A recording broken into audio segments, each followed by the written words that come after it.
Hey guys, welcome back to Seller Sessions. Again, we bring back Anthony. We're going to do the part 2 here for copywriting. How are you doing, Anthony? I'm doing swell. Thank you for having me again. So, Anthony, let's kick off with EBC or A+ content, whatever you would like to call it. So give us a walk through that. We've covered the listing. Let's talk about that sector now. It's about delivering on the brand and the story, isn't it? Absolutely. Now, when it comes to actually structuring the writing, this is your greatest opportunity to really make your listing stand out and look professional like your big brand counterparts. We have not seen a whole bunch of reports of people saying that their conversion rate has significantly increased. However, I stand firmly under the opinion that in the future, when all brands have this branded content and all non-brands don't on their listings, it's going to make a huge difference for those that don't have it. They're not going to be able to compete on the same level of professionalism and presentation. So I think it's really important, if you have access to this stuff, to utilize it. Utilize it for the advantages it gives you to speak to the algorithm spiders, but also it really looks nice. It presents your offering in a much more uniform and presentable light. So I definitely think it's important to do that. So how you go about doing that, this section is the opportunity for you to go into much more elaboration on who your brand is, what your brand's vision or goal is, and how you hope to achieve it through this product. Remember, in the last one, I said that the ultimate goal of your copy is to have the potential customer picture themselves using your product.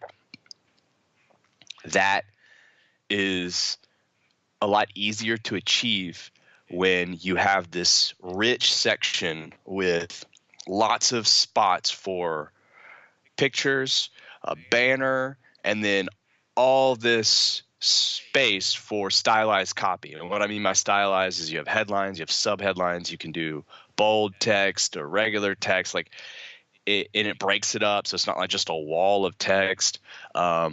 So we look in title, maybe some bullet points, and then elaborate summary on those bullets as an example. So for skimmers.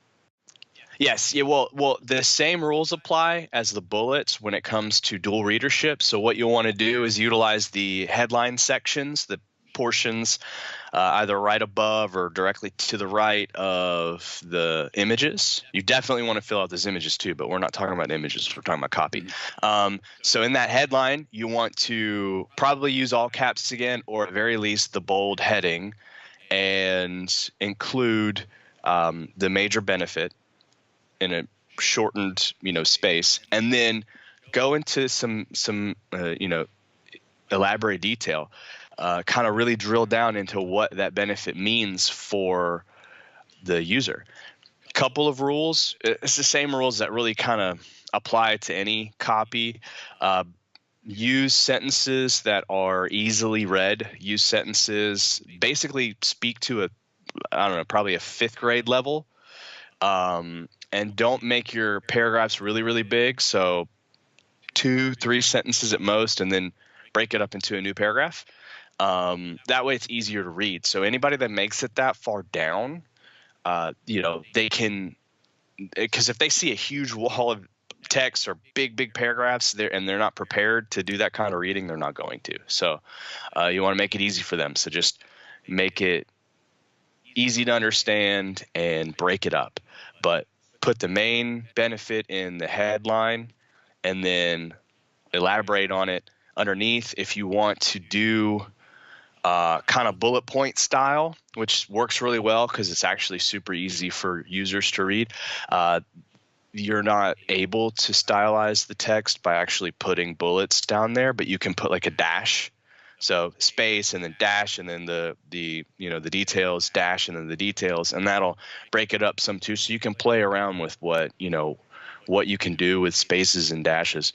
The important thing is just have stellar, beautiful imagery down there, and then accompany that imagery with concise yet professional sounding, simple copy that just explains essentially what the user is going to feel and benefit from when they use your product. And I know that sounds kind of complex, and a lot of you are probably thinking, well, how the heck do I do that for a garlic press? But you don't overthink this part. Just like I was saying in the last one, that this stuff isn't really that complex. You think about it from your perspective, you as a user using your product. How does it make you feel, and what does it help you achieve? What does it help you accomplish? How does it make your life better? Use plain English like you're talking to your grandmother, and just put it out there. And then break it up and then read it. Read it out loud. Have somebody else read it out loud. And you'll see that it's, you don't have to be a professional copywriter. Like, you'll get through it and you'll be like, that doesn't sound that bad. So, now, when you can afford it, you can definitely get somebody to flowerize it some for you. That's a professional, but I don't think that that's essential. So if we were to give this a top down and say someone would work to this as a template, for instance, what we're possibly saying here is that maybe all caps in the title, or at least the first title, because they're like inserts, in those slots. You've got different panels and you've got different templates for the pages. So you can have more so content rich and less images, or more images and less content, etc. But what we're saying here is that we want a congruent, really good image. Well, no, we're not talking about it, but the images is going to make it visually pop.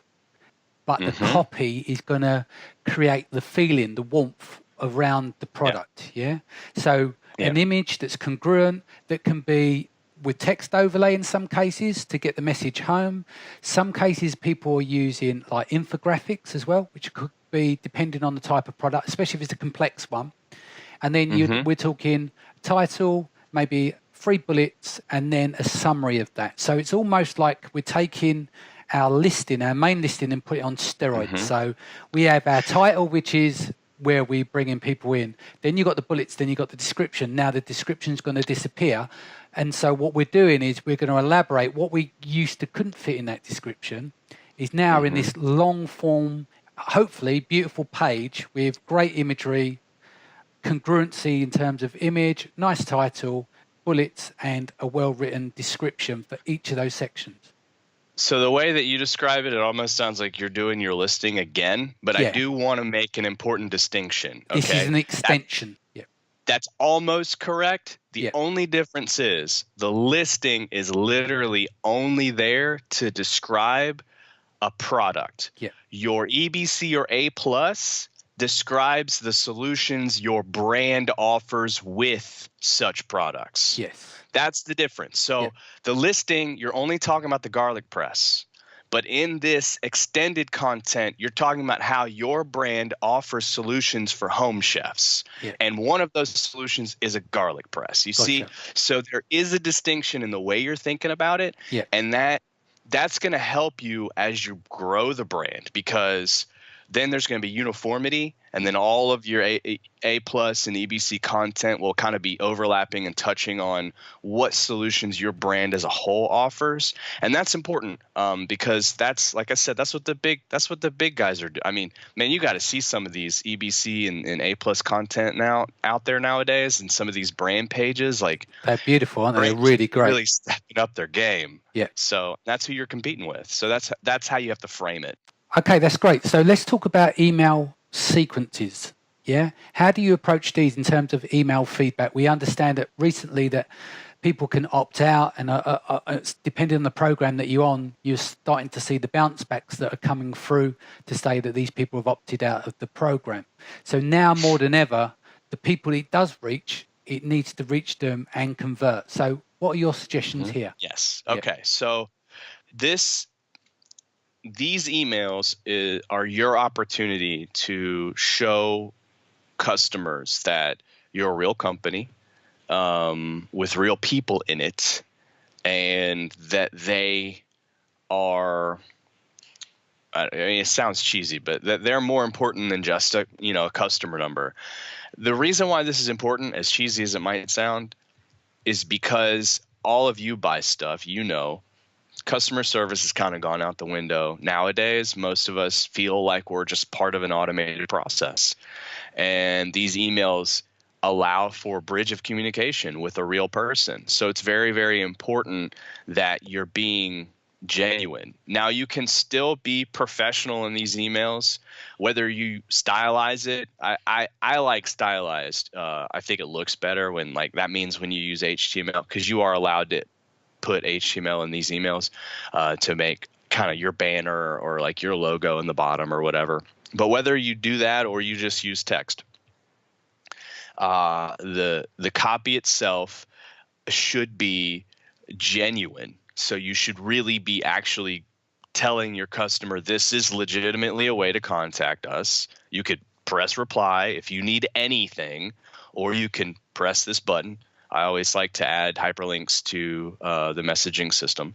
If you need anything, click here. Here's a thank you. When we do copy for follow-up sequences, we usually always include a sincere thank you. I know a lot of people, this is a point of contention because a lot of people say, hey, Amazon usually already sends them one of those. I don't want to bug them. That's entirely your call. But I think that if you send them a sincere message, they'll appreciate it, because then they'll see the difference. It's not just Amazon saying, hey, thanks for your support, or for your purchase, but it's actually you saying, hey, thank you for your support. So anyway. So they're the technicalities, right? Let's get into the nuggets of what we will put in that email. I know that we want to say thank you, best regards, but that's not the copywriting part of it. Absolutely. Let's talk about the actual guts of it, and how the audience can get the most out of that. So the first thing I want to mention is a lot of people are concerned about sending too many emails. I will say this is a valid concern.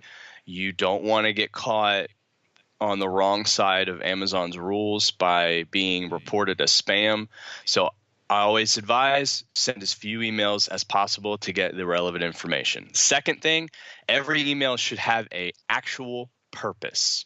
So I just said, hey, you should say thank you sincerely, but you don't send an email just to say thank you. You send an email to give them pertinent information.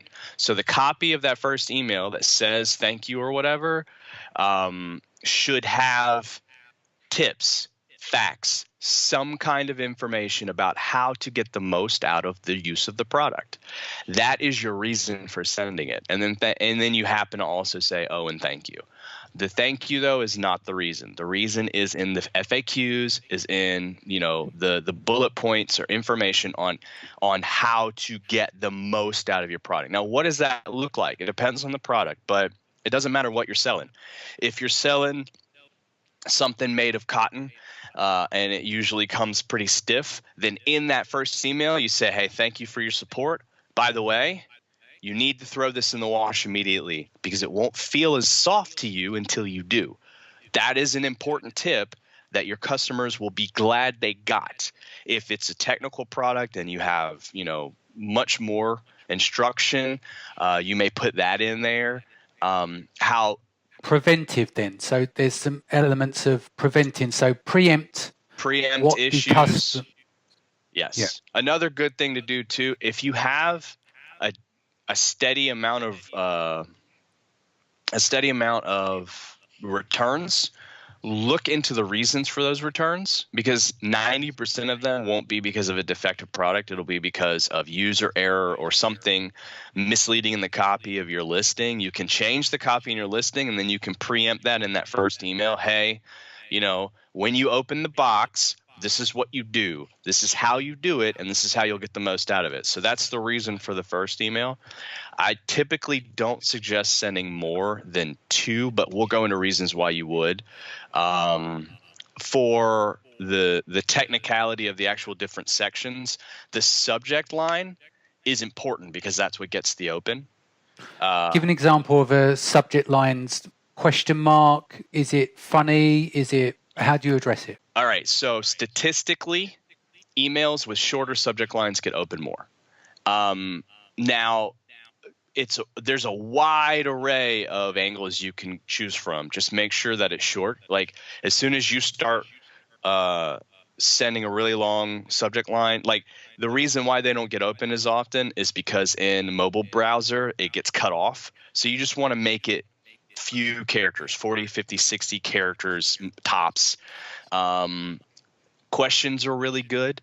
Or if you tell people, here's a really good one too. So what we like to do is we actually put a video a thank you video in our first email.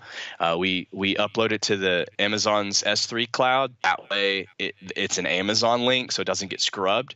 And then in the first email, it'll say thank you. And then in brackets, it says video, because people like to see things like infographic or video. When they see that, they think, oh, I want to see whatever that is.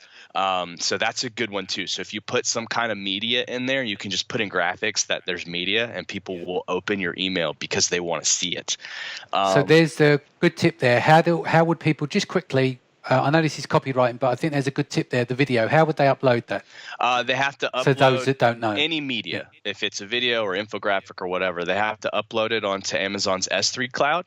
Then they have to sign up for, what's it called? CloudFront, I think. And what that does is it distributes it to a local server.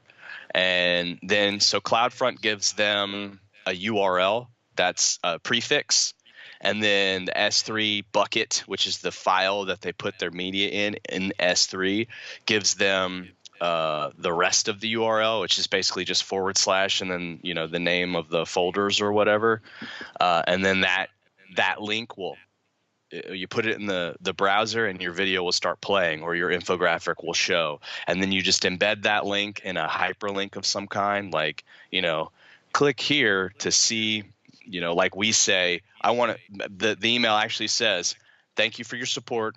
In fact, I really want to tell you that in person. Click here for the video. And they click on it, and it's me on my couch saying, thanks so much for your support. So, it's a little bit more technical than that. We don't have time to go into the actual. No. Just wanted to get an idea, because people go, oh, how do I get video in? Now people need to go to the supply chain, and it's on AWS servers, and how to insert it and what to do. So that's great. Okay, sorry, carry on. Anyway, so like I said, keep the subject line short, and then keep the copy genuine, and then have a reason. And the first reason is usually, FAQs or information about the product. Now, the next email that you send, if you do a 2-email sequence, this will usually be the appeal for feedback.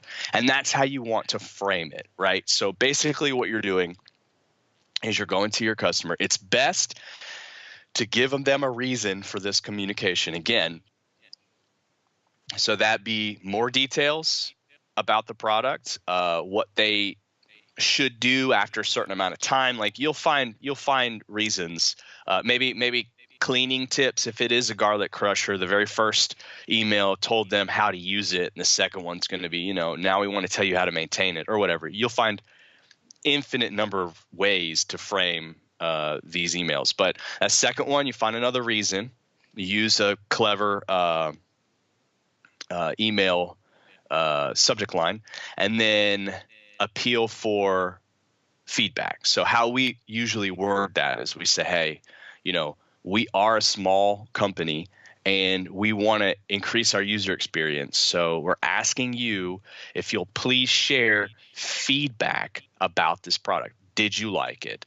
Did it solve the need that you purchased it for?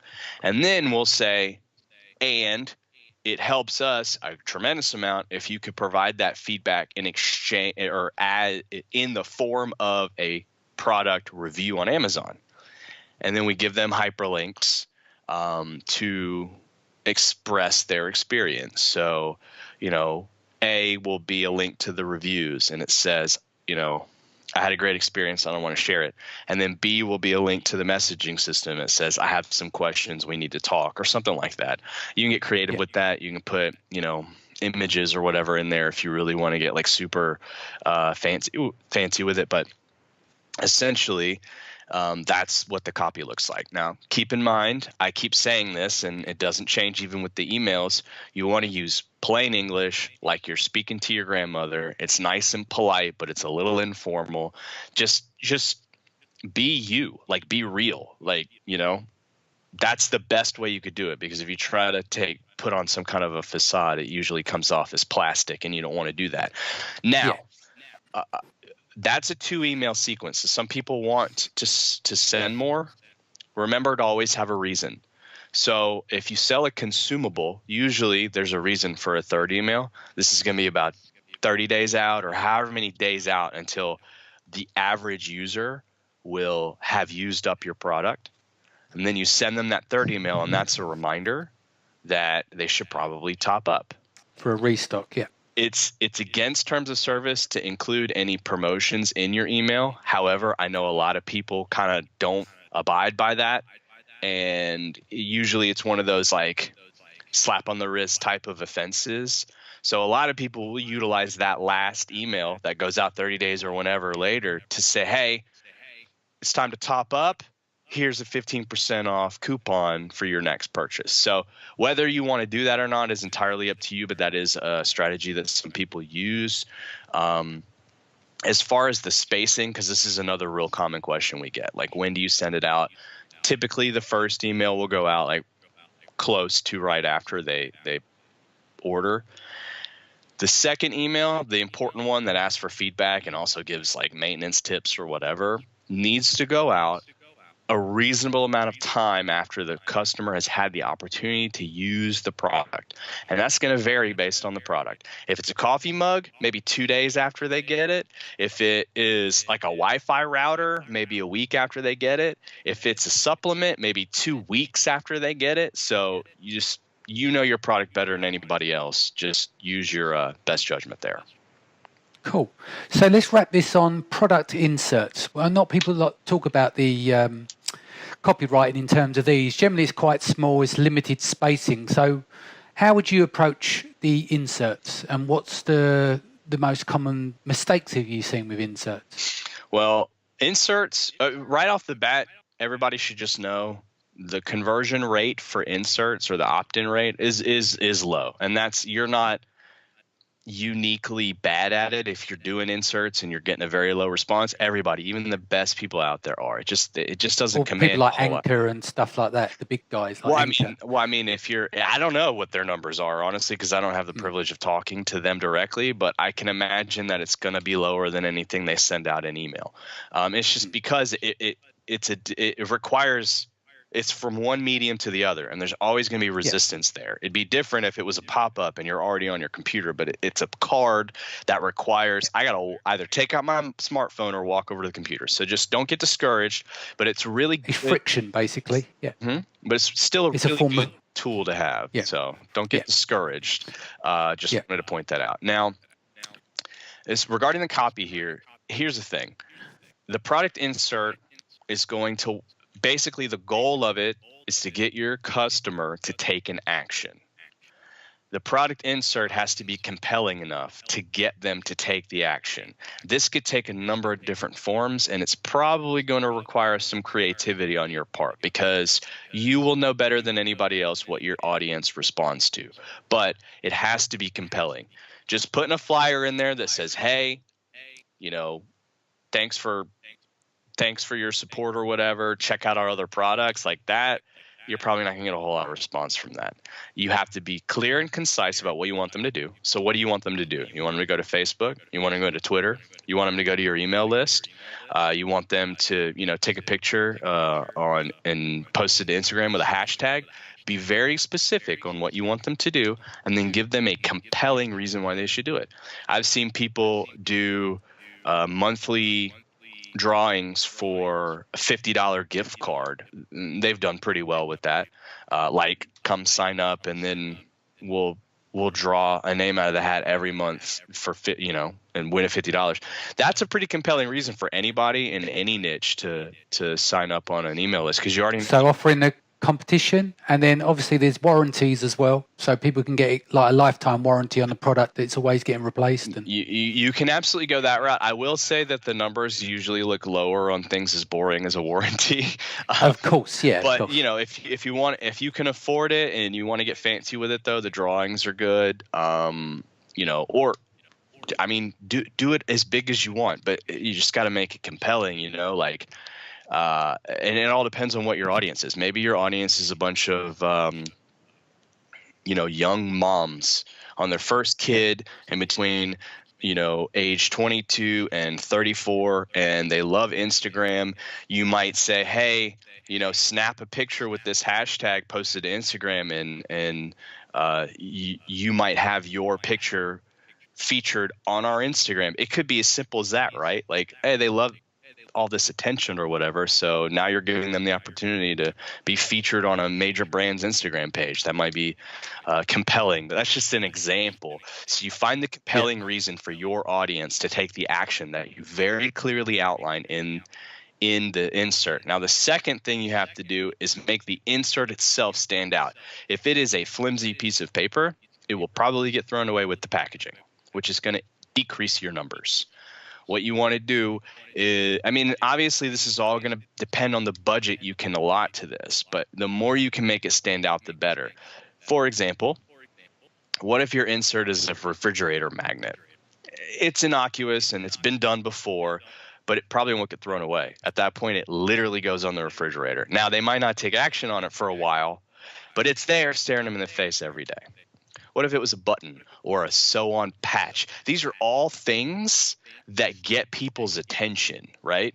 A lot of people do little card inserts, but they do it in the shape of something. That'll get somebody's attention, right? If you're in men's grooming products and your card actually looks like a guy's face with a big beard, you know what I mean? Like little things like that. Oh, that's neat. That's cool. I'll give you an example of the best insert I ever got was from a supplier in China. They sent me this fancy little, I call it an insert because it had promotional information on it, but you could also call it a second product that got bundled with it.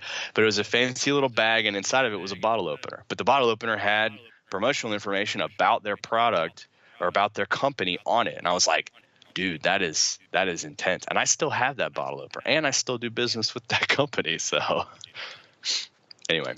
I was going to say that there's one that I see a little while ago, which was related to the happiness of the customer, where it was a two-sided piece of card, happy, like not happy. So it had different like facial expressions. And then you opened up the card and it had more details inside, which is quite good. Is you have to turn it over. And if you have to play with it and it catches your eye, like you said, like coming up with different shapes, it might be around Valentine's Day and you send something out that's got a heart on it. So it's like a red heart and with text on both sides of the images. Things like that can work. But obviously they're short bursts. But if you're looking at long term, obviously thinking about what you're going to do with that insert is really important. Like you said, a flimsy, cheap piece of paper as a last minute add-on and going, oh, we better put an insert in there. And it's like microgram, like super thin, crappy paper.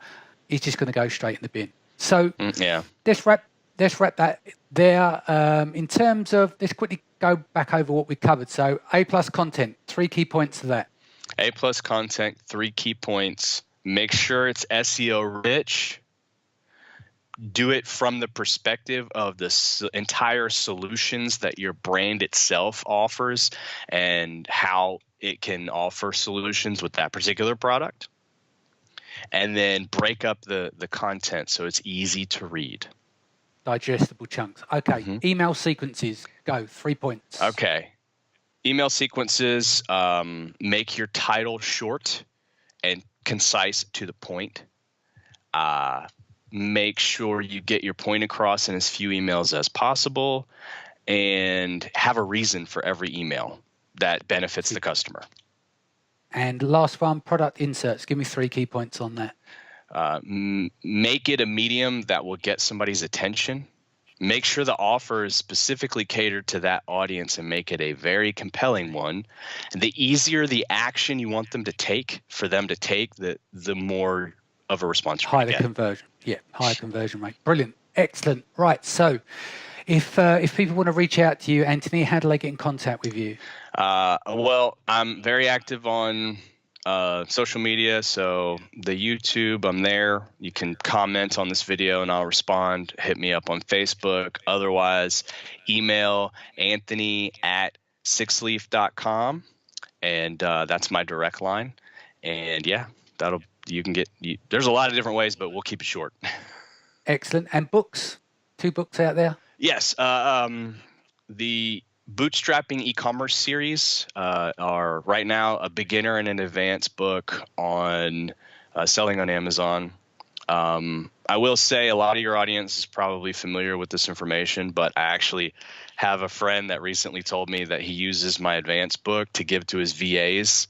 So there is always a reason for good literature on the subject if you consider it good. I'm not going to be that arrogant. A new book is also coming out really soon too, and this one's a little bit more hit you in the heartstrings because it's all about failure. So nice. Okay, and you've got an article coming up on indexing, haven't you? Being released soon. Well, it'll probably be out there by the time this video sees the internet. But yeah, it's a doozy. I'm excited about it. It'll be featured on a web retailer, which will be my debut on that platform. Yeah, sounds good. Now, I regularly write for those guys as well. Okay, guys, thank you very much for joining us. And Anthony, again, thank you. Don't forget to like, subscribe, and leave a comment below, and we'll come back to you. Again, thank you, and we'll see you next week. Take care.